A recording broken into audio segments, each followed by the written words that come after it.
Hello, welcome to study box tool. आज हम बात करने वाले हैं vocab and idioms and phrases की।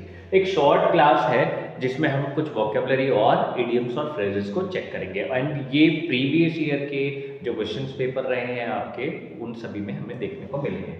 सो स्टार्ट करते हैं with first word and that is enormous. So सबसे पहला वर्ड जो है हमारा आज वो है एनॉर्मस। एनॉर्मस का मतलब क्या होता है? एनॉर्मस का मतलब होता है ह्यूज, जायगेंटिक, इमेंस। हिंदी में हम इसको बोलते हैं विशाल या बहुत बड़ा, ह्यूज जिसको हम बोलते हैं। एंटोनियम क्या क्या होंगे उसके? टाइनी, स्मॉल, मिन्स्कल, ये सब इसके एंटोनियम है। एग्जाम्पल क्या है? The elephant is an enormous animal, कि जो एलिफेंट है वो कैसा एनिमल है? एक बड़ा, एक जाइगेंटिक, एक ह्यूज एनिमल है। सो एनॉर्मस कई बार देखने को मिला है एग्जाम में, और उसके जो मोस्ट ऑफ द टाइम जो सिनोनिम देखने को मिलता है जाइगेंटिक और इमेंस हमें देखने को मिलता है। एंटोनियम पूछ लेता है, मिन्स्कल, टाइनी, आपको पता होना चाहिए। सो एक एग्जांपल भी है, ये तो वही है हमारा, the elephant is an enormous animal. Okay, next मैं आपको कुछ दिखा देता हूं। नेक्स्ट वर्ड है हमारा हेजिटेट। हेजिटेट का मतलब होता है हिचकिचाना, संकोच करना, घबराना। बेसिकली इसको हम जब सिनोनिम देखते हैं तो पॉज, फॉल्टर, वेवर हम इसको कहते हैं। कई बार आपने ऐसा देखा होगा जिसको हम घबराना बोलते हैं, जैसे कि सपोज एग्जाम है, हेजिटेशन फील होता है। सपोज इंटरव्यू में गए तो हेजिटेशन फील होता है, तो उसी को हम कहते हैं हिचकिचाना, संकोच करना। इसके एंटोनियम क्या क्या है? एंटोनियम है प्रोसीड एंड कंटिन्यू और एक्ट, ये इसके एंटोनियम है। इसके बाद नेक्स्ट इसका एक एग्जांपल आ जाता है, एग्जांपल चेक कीजिए। He hesitated before speaking in public. अब कुछ लोगों में ऐसा होता है ना कि इन पब्लिक वो बोल नहीं पाते, है ना, पब्लिक में वो बोल नहीं पाते, हिचकिचाहट वो महसूस करते हैं, घबराहट वो महसूस करते हैं, है ना, फील हेजिटेट। सो हेजिटेट का मतलब होता है घबराना। नेक्स्ट वर्ड आ जाता है हमारा इंटेलिजेंट। ओके, सो इंटेलिजेंट हमारा क्या वर्ड है, जरा इसको देखते हैं। Wait, okay. नेक्स्ट वर्ड आ जाता है इंटेलिजेंट। इंटेलिजेंट का मतलब होता है बुद्धिमान, चतुर, है ना, वाइज, स्मार्ट, क्लेवर हम बोलते हैं।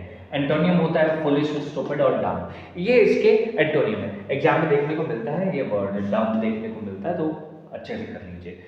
Example, she is an intelligent student. She is an intelligent. Intelligent कैसे काम कर रहा है? एडजेक्टिव की तरह काम कर रहा है, ये भी आपको पता होना चाहिए। इंटेलिजेंट एडजेक्टिव वर्ड है। अब देखो इसी सेंटेंस को देखो, इंटेलिजेंट काम कर रहा है एडजेक्टिव का, किसके लिए? नाउन है स्टूडेंट, स्टूडेंट नाउन है, उसके लिए ये काम कर रहा है। नेक्स्ट आ जाता है जुबिलेंट। जुबिलेंट का मतलब होता है जो बहुत ही खुश रहे, हर्षित रहे, जिसको हम कहते हैं जॉयफुल, चीयरफुल, इलेटेड और कॉन्टेंट। कॉन्टेंट का मतलब सेटिस्फाई भी होता है, ठीक है। इसके एंटोनियम क्या क्या होंगे? सैड, डिप्रेस्ड, ग्लूमी, अनहैप्पी, ये इसके एंटोनियम है। मतलब परेशान होना, डिप्रेस होना, दुखी होना, खुश ना रहना, वो उसके एंटोनियम है। एग्जाम्पल क्या है? The team was Jubilant after winning the match, कि जो टीम थी वो खुश हो गई, क्या करने के बाद? मैच जीतने के बाद। सो ये हमने दोनों वर्ड्स कर लिए हैं, एग्जाम में आते हैं, ये जुबिलेंट वर्ड बहुत देखने को मिलता है। सो जुबिलेंट को बहुत अच्छे से कर लेना है ना। इलेटेड इंपॉर्टेंट है, कॉन्टेंट, चेयरफुल जो है ये तो मिलते ही है, इजी वर्ड है। नेक्स्ट आ जाता है हमारा रेजिलेंट। अब रेजिलेंट का मतलब क्या होता है? रेजिलेंट का मतलब होता है स्ट्रॉन्ग। क्या मतलब होता है? स्ट्रॉन्ग, स्टर्डी, टफ, पावरफुल हम इसको बोलते हैं। हिंदी में इसको हम मजबूत बोलते हैं। अब इसके एंटोनिम क्या क्या है? Weak, fragile, feeble, delicate, brittle. ये डेलिकेट, ब्रिटल, फ्रेजाइल ये ऐसे होते हैं जो ब्रेकेबल होते हैं, मतलब आसानी से टूट जाए, उसको हम क्या बोलते हैं? Fragile, delicate, brittle. She is resilient enough to lift heavy weights at the gym, कि वो इतनी स्ट्रांग है। रेजिलेंट कैसे काम कर रहा है? रेजिलेंट कैसे काम कर रहा है? एडजेक्टिव की तरह काम कर रहा है, ये भी एडजेक्टिव की तरह काम कर रहा है। और इस सेंटेंस में जब हम इनफ को देखते हैं तो इनफ हमारा कैसे काम कर रहा है? एडवर्ब की तरह, क्योंकि एडवर्ब का काम ही होता है एडजेक्टिव को क्वालिफाई करना, राइट। सो नेक्स्ट आ जाता है अबेंडेंट। नेक्स्ट आ जाता है अबेंडेंट। अबेंडेंट का मतलब क्या होता है? अबेंडेंट का मतलब होता है जब कोई चीज ज्यादा होती है, जिसको हम बोलते हैं प्लेंटिफुल, जिसको हम बोलते हैं प्लेंटिफुल, ज्यादा मात्रा में होना, अधिक होना, प्रचुर होना। प्लेंटिफुल, एम्पल, प्रोफ्यूज। प्रोफ्यूज का मतलब भी ज्यादा ही होता है। एंटोनियम क्या क्या होंगे? स्कार्स, इनसफिशिएंट, लिमिटेड, ये इसके एंटोनियम है। India has abundant natural resources, कि इंडिया के पास बहुत सारे नेचुरल रिसोर्सेज है, मतलब बहुत मात्रा में है, बहुत ज्यादा क्वांटिटी में है। सो अबंडेंट का मतलब होता है प्लेंटिफुल। एक अबंडेंस होता है, अभी आगे आएगा, उसको हम देखेंगे। अबंडेंस जिसको हम बोलते हैं, अबंडेंस नहीं, अबंडेंस जिसको हम बोलते हैं, अभी नेक्स्ट ही वो वर्ड है। चलिए नेक्स्ट चेक करते हैं। नेक्स्ट आ जाता है हमारे पास अबेंडन। ओके, सो अबेंडन का मतलब क्या है? अबेंडन का मतलब होता है गिव अप कर देना, है ना, डिजर्ट, क्विट, रेनाउंस, ड्रॉप, ये सब का मतलब क्या होता है हमारा?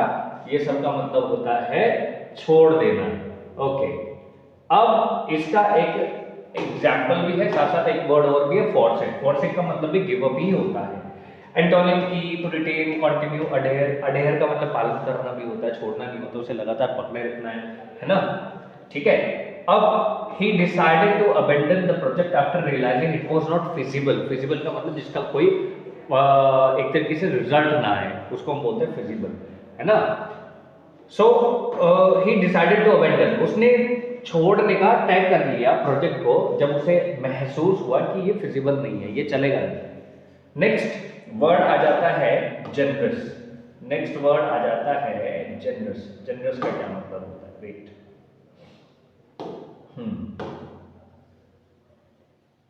wait a minute, okay. Generous का मतलब होता है उदार। जनरस का मतलब होता है उदार, मतलब जो गिविंग हो, चैरिटेबल हो, बेनवॉलेंट हो, कंपैशनेट हो, इसको हम कहते हैं उदार। उदार का मतलब जनरस। अब इसके एंटोनिम क्या क्या होंगे? स्टिंजी, ग्रीडी, सेल्फिश, क्रूअल और अनकाइंड, ये इसके एंटोनिम्स हैं। अब नेक्स्ट आ जाता है इसके लिए एग्जाम्पल। एग्जाम्पल क्या क्या है? His generous donation helped build a new school, कि उसका जो generous donation था, उसका जो उदार, मतलब उसका एक तरीके से इसको हम काइंड बोल सकते हैं, काइंडनेस हम इसको बोल सकते हैं ना, काइंड नेचर हम इसको बोल सकते हैं। तो जो उसका जनरस डोनेशन था, उसने हेल्प किया एक नया स्कूल बनने के लिए। The king was generous towards his people, मतलब जो राजा है, राजा अपने लोगों के प्रति उदार है, दयालु है। ओके, नेक्स्ट चेक करते हैं। नेक्स्ट वर्ड हमारे पास क्या है? नेक्स्ट वर्ड है क्यूरियस, है ना। नेक्स्ट वर्ड हमारे पास आ जाता है क्यूरियस। अब ये क्यूरियस का मतलब क्या होता है? क्यूरियस का मतलब होता है जो बहुत ही कीन हो, कीन, ईगर, है ना, इंक्विजिटिव, इंटरेस्टेड, ईगर, मतलब बहुत ज्यादा जिज्ञासु होना, जिज्ञासु होना, उसे कहते हैं क्यूरियस। एंटोनिम क्या क्या है? इनडिफरेंट, अनइंटरेस्टेड और अपैथेटिक। इन तीनों का मतलब होता है उदासीन, मतलब जो इनएक्टिव हो, चीजों को मत सोचे, ना ही कुछ उनके प्रति कुछ करे, मतलब बस बैठा रहे, वो इंटरेस्टेड ही नहीं है। The curious child asked many questions about space, कि जो क्यूरियस चाइल्ड है, जिसके मन में जिज्ञासा है, जो जिज्ञासु बच्चा है, कैसे काम कर रहा है, ये कैसे काम कर रहा है जी? ये एडजेक्टिव की तरह काम कर रहा है। कैसे काम कर रहा है? एडजेक्टिव की तरह काम कर रहा है। किसकी तरह काम कर रहा है? एडजेक्टिव की तरह काम कर रहा है, ठीक है। तो जो जिज्ञासु बच्चा है, उसने बहुत सारे क्वेश्चंस पूछे, किससे रिलेटेड? स्पेस से रिलेटेड। तो इसको हम क्या कहते हैं? क्यूरियस बोलते हैं। नेक्स्ट आ जाता है हमारे पास कॉम्प्लिकेटेड। ओके, सो कॉम्प्लिकेटेड का मतलब देखिए, कॉम्प्लिकेटेड का मतलब होता है जटिल, जिसको हम कॉम्प्लेक्स भी बोलते हैं। कॉम्प्लेक्स, इंट्रिकेट, कंफ्यूजिंग, इसको हम जटिल बोलते हैं। जो मतलब अनेबल टू सॉल्व हो, अनेबल टू अंडरस्टैंड हो, उसको हम क्या कहते हैं? कॉम्प्लिकेटेड कहते हैं। एंटोनिम क्या क्या होंगे? सिंपल, स्ट्रेट फॉरवर्ड, क्लियर, ये सभी उसके क्या है? एंटोनिम्स हैं। The instructions were too complicated to follow, कि जो इंस्ट्रक्शंस दिए गए, जो हमें एक तरीके से कमांड दी गई, इंस्ट्रक्शंस दिए गए, वो बहुत ही कॉम्प्लिकेटेड थे फॉलो करने के लिए, मतलब फॉलो नहीं हो पा रहे थे, इतने ज्यादा कॉम्प्लिकेटेड थे। ओके, नेक्स्ट नेक्स्ट वर्ड आ जाता है कॉशियस। सो कॉशियस का मतलब क्या है, कॉशियस को देखते हैं। कॉशियस का मतलब होता है सतर्क, मतलब जो अलर्ट रहे, सावधान, सावधान हम इसको बोलते हैं। ओके, सतर्क के सावधान, इसके सिनोनिम केयरफुल, अलर्ट, विजिलेंट हम इसको बोलते हैं। नेक्स्ट इसके एंटोनिम्स केयरलेस, रेकलेस, अनअवेयर, ये इसके एंटोनिम्स हैं। He was cautious while crossing the road, कि जब वो रोड क्रॉस करता है तो वो सतर्क रहता है, अलर्ट रहता है कि कोई उसको टक्कर ना मार दे, है ना, एक्सीडेंट ना हो जाए, तो वो बड़ा कॉशियस था। ठीक है, नेक्स्ट वर्ड आ जाता है डिलीजेंट। डिलीजेंट का मतलब होता है मेहनती, इंडस्ट्रियस भी हम इसको बोलते हैं, ये लिखा है इंडस्ट्रियस, हार्ड वर्किंग, परसिस्टेंट, मेहनती, परिश्रमी, मतलब इसका मतलब होता है जो लगा रहे, है ना, हार्ड वर्किंग हो। अब इसके एंटोनिम्स क्या क्या है, लेजी, आइडल, केयरलेस। एग्जाम्पल देखते हैं, अ डिलीजेंट स्टूडेंट ऑलवेज सक्सीड्स, कि जो डिलीजेंट स्टूडेंट होता है उसको हमेशा सफलता मिलती है, वो हमेशा सफल हो जाता है। नेक्स्ट आ जाता है हमारा वर्ड लेथार्जिक। नेक्स्ट वर्ड आ जाता है लेथार्जिक जी। सो लेथार्जिक का मतलब होता है आलसी, लेजी, सुस्त, लेजी, स्लगिश, ये वर्ड बहुत इंपॉर्टेंट है, एग्जाम में दिखता है। ठीक है, इसको ध्यान रखना, अच्छे से कर लेना। स्लगिश एंटोनियम क्या क्या है, एनर्जेटिक, एक्टिव और अलर्ट। इसको अब देखो, अलर्ट हमने पढ़ा था अभी पीछे, क्वेश्चंस हमने पढ़ा, तो वो भी इसका एंटोनियम हो सकता है। Example, after eating too much he felt lethargic, कि बहुत सारा खाने के बाद, बहुत सारा उसने खा लिया, उसके बाद उसे कैसा फील हो रहा है, उसे कैसा फील किया उसने, लेथार्जिक, सुस्ती उसने महसूस की। नेक्स्ट आ जाता है ऑप्टिमिस्टिक। ऑप्टिमिस्टिक का मतलब क्या होता है, ऑप्टिमिस्टिक का मतलब होता है आशावादी, मतलब एक तरीके से जिसको हम बोलते हैं ना पॉजिटिव होना, पॉजिटिवनेस, है ना, पॉजिटिव होना, उसको हम बोलते हैं, वही होता है ऑप्टिमिस्टिक, आशावादी, सकारात्मक, होपफुल, पॉजिटिव, कॉन्फिडेंट हम इसको बोलते हैं। एंटोनियम क्या क्या है, पेसिमिस्टिक। पेसिमिस्टिक होता है जो निराशावादी हो, क्या हो, निराशावादी, मतलब जो निराशावादी, इसको कैसे समझ सकते हैं, जैसे कि बच्चों देखो, जैसे कि एक ग्लास है ना, एक ग्लास है और उसमें क्या है, इतना पानी है, अब इतना पानी है, अब जो ऑप्टिमिस्टिक होगा वो कहेगा आधा भरा हुआ है, बट जो पेसिमिस्टिक होगा वो क्या कहेगा, अरे आधा तो खाली है, मतलब उसको उसका नेगेटिव साइड ही दिख रहा है, उसका पॉजिटिव साइड नहीं दिख रहा है। तो ये ऑप्टिमिस्टिक और पेसिमिस्टिक है। नेगेटिव होना, होपलेस होना, ये सभी किसके एंटोनियम है, ऑप्टिमिस्टिक के। She is optimistic about her future, कि वो अपने फ्यूचर को लेके बहुत ही पॉजिटिव है, कॉन्फिडेंट है ना, बहुत ही आशावादी है, सकारात्मक है कि उसका कुछ ना कुछ हो जाएगा, उसने कुछ सोचा है वो उसको कर लेगी। सो ऑप्टिमिस्टिक होना मतलब पॉजिटिव होना, कॉन्फिडेंट होना। नेक्स्ट आ जाता है वर्ड पंक्चुअल। सो पंक्चुअल का क्या मतलब है? पंक्चुअल का मतलब होता है समय का पाबंद होना। जो मतलब टाइम पर, मतलब रेगुलरली हम कहें, रेगुलरिटी के साथ वो काम करे, उसको पंक्चुअल बोलते हैं। On time, prompt, timely, regularly, ये सभी इसके सिनोनिम्स हैं, समय का पाबंद होना, नियमित होना। ठीक है, पंक्चुअल। ओके, नेक्स्ट इसके एंटोनिम्स लेट, डिलेड, टार्डी, ये सब इसके एंटोनिम हैं। Example, a punctual person is always respected. एक और पंक्चुअल एडजेक्टिव की तरह यूज होता है। यहां पे चेक करो, a punctual person, person noun है और उसका एडजेक्टिव क्या है, पंक्चुअल। ठीक है, so a punctual person is always respected, जो समय का पाबंद होता है उसको हर जगह से रिस्पेक्ट मिलती है ना, उसको रिस्पेक्ट करते हैं लोग। नेक्स्ट आ जाता है सिंसियर। सिंसियर का मतलब होता है ईमानदार होना, सच्चा होना, ट्रुथफुल, जेन्युइन हम उसको बोलते हैं। ऑनेस्ट, जेन्युइन, ट्रुथफुल सिनोनिम्स है। एंटोनिम, डिसऑनेस्ट, फेक, इनसिंसियर, मतलब डिसऑनेस्ट होना, बेईमान होना, इनसिंसियर होना, फेक होना, झूठ होना, फॉल्स होना, वो सब किसके एंटोनियम है, सिंसियर के। और sincere person is loved by everyone, कि जो सिंसियर होता है, जो ईमानदार सच्चा आदमी होता है, उसे सबका प्यार मिलता है, उसे सब उसे रिस्पेक्ट देते हैं, सब उसे प्यार देते हैं। ओके, अब ये तो थी हमारे वोकैब की स्लाइड्स, और इस वोकैब की स्लाइड के बाद हमें पता है कि अब हम कुछ इडियम्स करने वाले हैं। सबसे पहली बात आती है कि इडियम्स होते क्या हैं। जैसे कि हिंदी में हम पढ़ते हैं ना मुहावरे, लोकोक्ति, सेम उसी की तरह होती है। जैसे नाच ना जाने आंगन टेढ़ा, बंदर क्या जाने अदरक का स्वाद, इसी तरीके से इंग्लिश में होता है once in a blue moon, है ना, एट अ लॉस, ठीक है, एट अ आर्म्स लेंथ, है ना। तो वो सारे क्या है, वो इंग्लिश वाले मुहावरे हैं। उनको हम क्या बोलते हैं, हम क्या बोलते हैं उनको, इडियम्स बोलते हैं। तो सबसे पहला वर्ड क्या आ जाता है, सबसे पहला आ जाता है,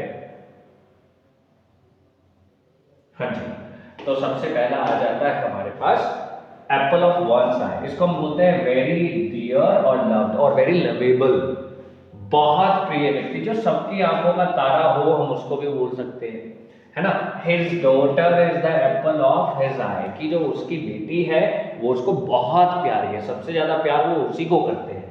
अ हार्ड नट टू क्रैक, इसका मतलब है very difficult to deal with और अंडरस्टैंड, और अनएबल टू अंडरस्टैंड हम इसको बोल सकते हैं, वेरी डिफिकल्ट हम इसको बोल सकते हैं, a hard nut to crack. क्या मतलब है, कठिन समस्या या व्यक्ति, कोई भी कठिन समस्या होना या कोई भी कठिन मतलब मुश्किल प्रॉब्लम होना, है ना। इसका हमारा एग्जाम्पल क्या क्या होगा, एग्जाम्पल देखते हैं। The math problem was a hard nut to crack, कि जो मैथ की प्रॉब्लम है वो बहुत ही कॉम्प्लेक्स है, डिफिकल्ट है ना। तो the math problem was a hard nut to crack. Next हम चलते हैं अगली स्लाइड पर। सो नेक्स्ट आ जाता है at the 11th hour. At the 11th hour का मतलब है at the very last moment, कि बिल्कुल लास्ट मोमेंट पर। इसको कैसे समझना है, सपोज ये हमारी वॉच है ना, है ना, जो वॉच कह लो, क्लॉक कह लो, है ना। सो ये घड़ी बन गई हमारी, है ना, 10, 11, 1, 2, 3, 4, 5, 6, 7, 8। अब ये कह रहा है at the 11th our. 11th hour का मतलब सपोज ऐसा सपोज कर लो कि ये बज गए 11, है ना, ये बज गए 11। अब एक दिन में कितने घंटे होते हैं, 12 आवर्स होते हैं, है ना, 12 घंटे होते हैं। अब ये लास्ट का घंटा बचा है 11-12 के बीच वाला समय, तो इसको हम कैसे करेंगे भाई, 11th आवर मतलब 11 हो गए, अब उसके बाद 12वां चल रहा है, यानी कि लास्ट मोमेंट चल रहा है। अब ये जो लास्ट मोमेंट चल रहा है, तो इसका क्या मतलब है, अंतिम समय पर, at the very last moment. He finished his homework at the 11th hour, कि उसने अपना होमवर्क फिनिश किया, लेकिन सबसे लास्ट है, मतलब बिल्कुल खत्म, मतलब ये कह लो कि टाइम बचा ही नहीं था, उस समय उसने खत्म किया, लास्ट मोमेंट पर उसने कंप्लीट किया। नेक्स्ट आ जाता है storm in a tea cup, a storm in a tea cup. Okay, इसका क्या मतलब है, इसका मतलब है कि छोटी बात को बड़ा चढ़ाकर कहना, मतलब एक तरीके से an unnecessary over reaction to a minor issue, मतलब छोटी सी बात है उस पर बहुत बड़ा कर देना, है ना, उसको हम क्या बोलते हैं, a storm in a tea cup. Next check करते हैं। नेक्स्ट आता है barking up wrong tree, barking up the wrong tree।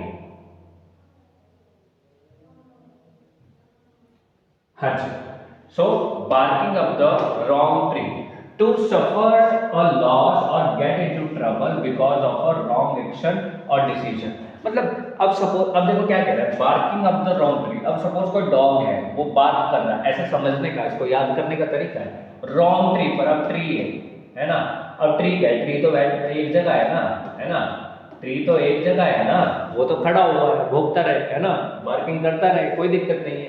तो वो गलत जगह भोंक रहा है, किसी व्यक्ति को भोंकेगा तो, किसी पर्सन को भोंकेगा तो वो उसको रोकेगा, उसको पत्थर मारेगा या उसको कुछ भी करेगा, लेकिन वो तो खड़ा है, बस पेड़ तो खड़ा रहेगा। सो वही कह रहा है कि टू सफर अ लॉस और get into trouble because of a wrong action और डिसीजन, मतलब किसी गलत व्यक्ति या किसी चीज को दोष देना, मतलब गलत जगह पर दोष देना। The police was barking up the wrong tree in the case, कि जो केस हुआ, सपोज किसी का मर्डर हुआ, मर्डर किया है ए ने, और पुलिस इंक्वायरी में बैठ गई बी के। अब ए ने मर्डर किया, लेकिन किसके पीछे है, ये लोग बी के पीछे है, तो ये क्या है, barking up the wrong tree. Next है burn one's finger, burn one's finger to accuse or blame the wrong person or to follow a wrong idea।